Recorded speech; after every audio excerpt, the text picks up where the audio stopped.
So what's up guys, ito pala yung continuation nung in-upload ko nung nagpalit ako ng breaker. So dito tayo ngayon sa guys kung saan ko kinuha yung breaker ng 1000 amperes na dito sa lumang control N. Pinaklas ko yan dyan guys, yan nakalagay yun. So ayan yung control, sayang to, dami pa pwedeng gamitin dito kaso yan, kinahuyang ko na. Yan ako kumuha ng breaker, wala na to kasi hindi na rin gagamitin.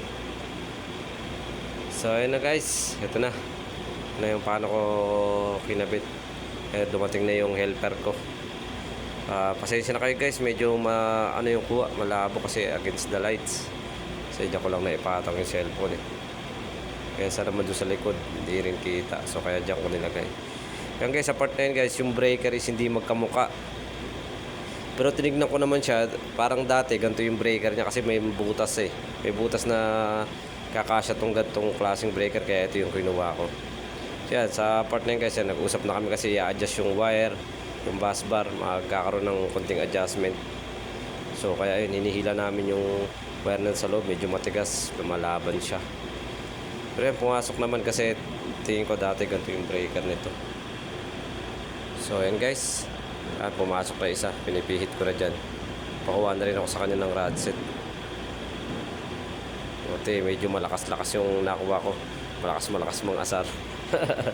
De, joke lang. Medyo kabiruan ko din yan So yan, bali sa workshop yan. Helper din sa workshop ang trabaho niya.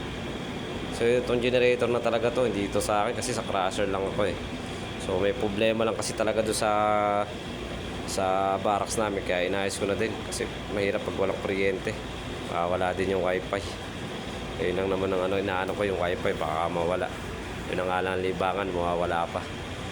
So yan guys, sa part na yan, naghihigpit na kami, naisalpak na namin yung tornilyo mismo ng breaker, kaya nakakabit na siya. Yan, medyo okay na yan. Nung pumasok na yung 4 na tornilyo, 3 lang pala nailagay ko dyan, 4 talaga yung tornilyo ng breaker, kasi yung isa parang hindi na tumama. Pero okay na yun at hindi na naman gumagalaw. So itatap ko na dyan yung sa load side nya. Yan, tatap ko na kasi yung tornilyo, pinakuha ko siya ng tornilyo kasi medyo malaki. Ay, maliit yung tornilyo. Hindi kasya doon sa butas ng bus bar. So pinakuha ko siya. Yan, pagdating niyan, papalitan na rin namin, pihitin na namin. So yan guys, konting pihit na lang yan. Medyo matagal yan, kinatkat ko na lang yung video. Ni-edit ko na lang kasi medyo mahaba. So sa part 10 guys, matatapos na yan. Yung line 3 na lang ikakabit ko. Tapos yan. Ayan na guys, tapos na. Ayan na siya, ayan na. Okay na, testingin na lang to. So napakita ng testing ko sa inyo. So yun guys, salamat ulit sa pag-like ko sa akin video. Hanggang dito na lang.